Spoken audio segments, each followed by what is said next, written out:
recording was different. One, because it was live, but there was no people there. You know, we're playing all this new music, and some of it that was Kenny Barron's, and some of it that I wrote.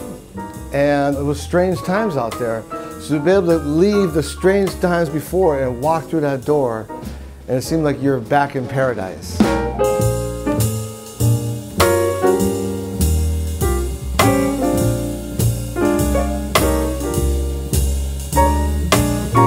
There's only so many times you get the great Kenny Barron and Peter Washington in the same room and playing that beautiful piano at Smoke, so that's really how it came about.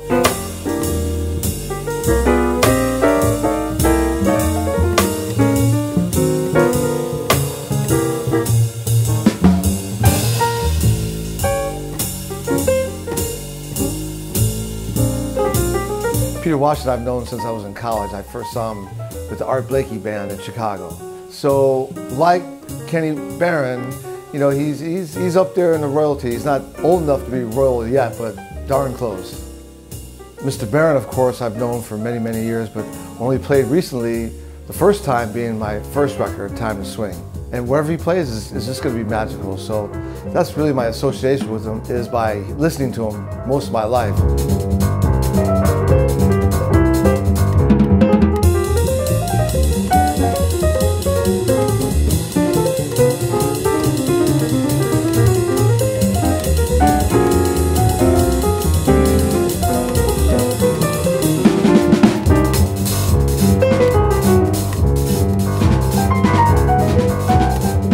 An expression that Harold Mayburn used to say is keep stepping.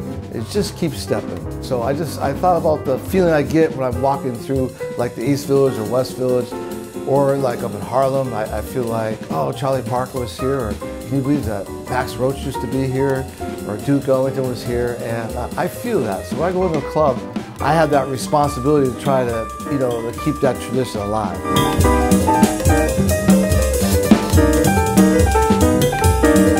I named the record City of Sounds because, you know, New York City is just full of sounds. From Duke Ellington, Charlie Parker, you have rap music, you have classical music, you have Dominican music, all sorts of things. And when you walk these streets, you still feel Charlie Parker. I still hear the times I saw Max Roach and the conversations I've had with Elvin Jones and Art Blakey. So every time I play somewhere or I walk somewhere, I hear that. And I wanted to create a repertoire that kind of represented what I've been hearing for the last 30 years of living in New York City.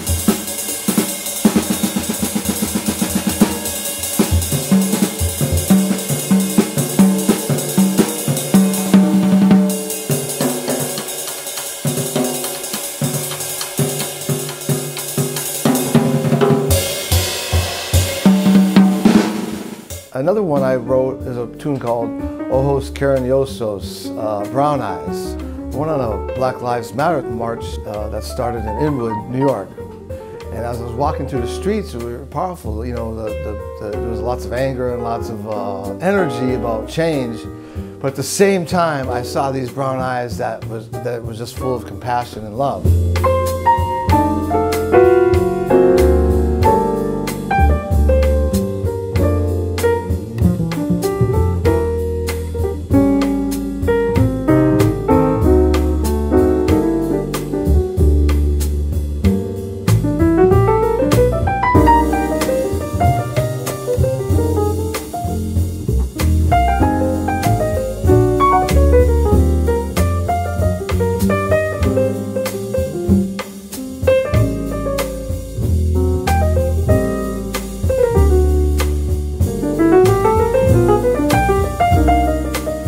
I was playing with the great Benny Golson at Sweet Basil's, one of my first big gigs in my career, 1994, I believe.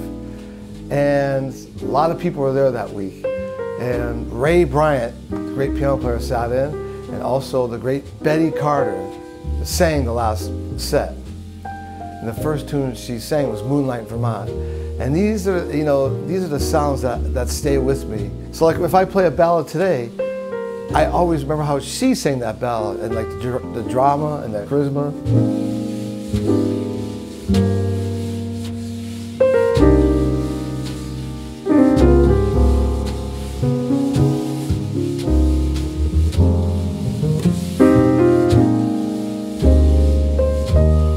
then the main thing is diversity too. All the different cultures here, all the different languages, all the different people, and we all live in the same city. You know, I wanted to express my love for that and show the world that, you know, music's alive and well.